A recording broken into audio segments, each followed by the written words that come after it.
Alright guys, how's it going? I'm here, kind of vlog style, podcast style, or whatever you want to call it. I got this little camera in my hand, and I'm just here due to, oh, I'm here to do my comms presentation. So I've been kind of thinking about what I want to talk about. I'm not really, you know, an expert on this topic that I'm about to talk about, but it's a topic that I really like, and I figured since my last speech was already on watches, I might as well just show you my watch collection, and make a little presentation out of that. And yeah, that's kind of what I'm here to do. Um, so I'll get started. Also, I'll let you know that like since I'm still a college student, I'm not really. These are just the watches I can afford, and these are watches that I picked out because I like them or for different reasons. Every time I'll show you a watch, I'll tell you a little bit about the story about the watches. I'll tell you how much it cost me, where I bought them, why I bought them, maybe the features that they have. So anyway, I'll start off by showing you the first watch I ever bought, which was right here. If you can see it, it's a little G-Shock. Can't really see it. Damn it. But yeah, it's a little G-Shock. It's a nice little watch. I bought it when I was in 7th grade, if you actually can believe that. The story with this watch was that my friend, his name was Alex. I was good friends with this kid back in elementary school, and I think around 6th grade, he started showing me all his watches, his watch collection that he had back in the time, back in the day.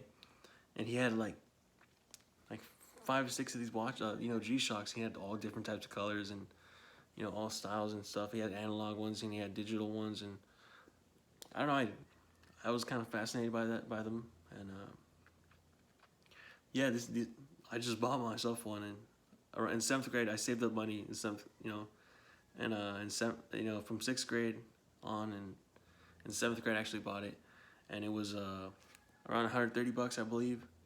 So for a kid, that was a lot of money, but I bought it at Zoomies, I believe. Yeah, this kind of brings back a lot of memories, and I remember when I bought this watch, everybody was wearing like those little bracelets that they bought from Zoomies, and that say "I love boobies" and all that. But yeah, it's kind of like my inner kid, watch, and I still really enjoy wearing it. It's a very durable watch, and I could probably chuck this across the room and nothing will happen. Nothing will happen to it. But anyway, the next watch that I bought was here. This little watch here. If you can see it, it's just a little Nixon. I bought this like 3 years ago, 4 years ago maybe, and I bought it. Back then I didn't really know much about the movements of a watch. The movement is the inner kind of like mechanism that's inside it that makes a watch. A good watch or a bad watch, kind of like the motor of a car. If it's a bad motor, it's not gonna go very far or very long time. But it's still a nice watch. It's for a kid.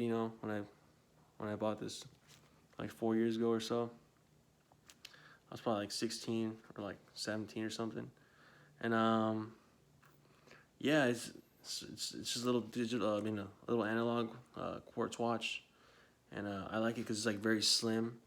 It's black, so it's also very discreet. Kind of just wear it, and no one really pays attention to it. It's kind of what I like. Yeah. Anyway, I'd be a bad vlogger. Anyway, excuse me. The next watch that was given to me is this little here, this watch here. If you can see it.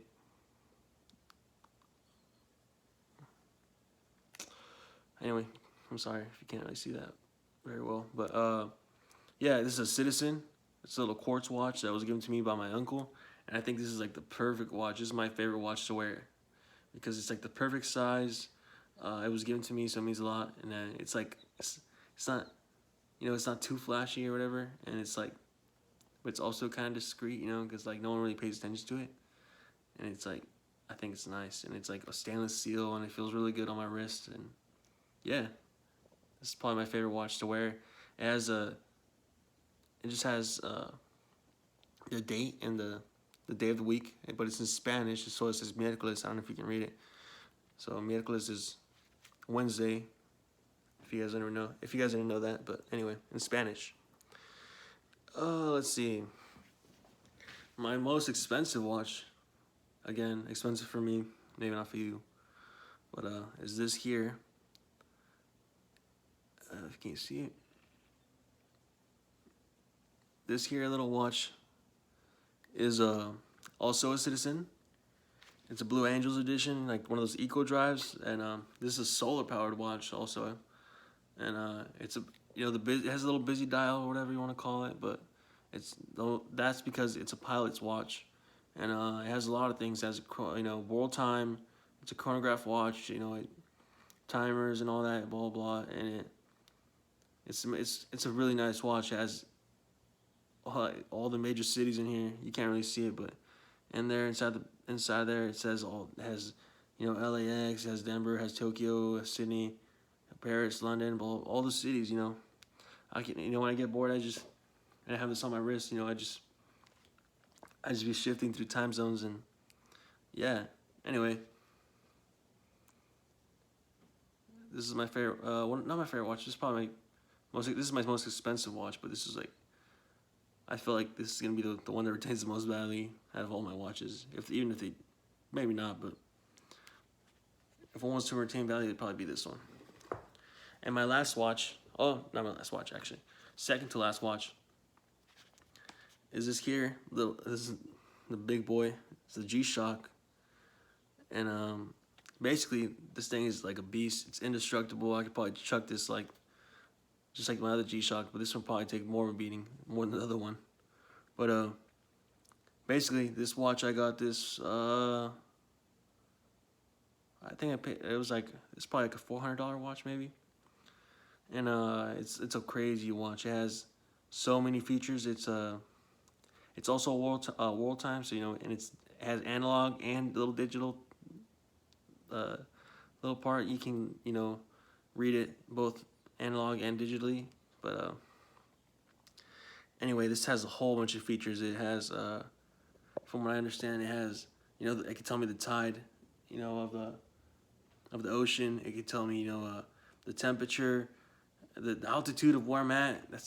Why would a watch need that? But it's crazy, and yeah, it's a big beefy watch. So it's probably not the most comfortable watch to wear. But if I was out, it's also solar powered. But if I was gonna go out into the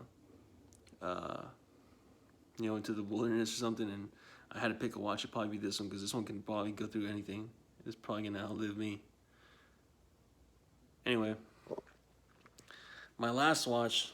This is a watch that I don't really care about, but it's kind of a watch that I wear because just to beat it up and just wear it to work, and it's kind of convenient, in a way that it's kind of a watch that you don't really care if anything happens to it. That it's kind of a beater watch, I guess you could call it, and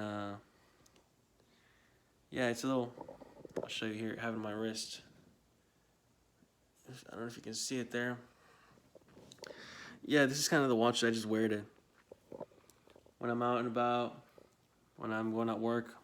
If like it's a cheap watch. If I don't care if I scratch it, I don't care if it breaks. If it breaks, I'll just toss it in the trash bin, and that'll be it.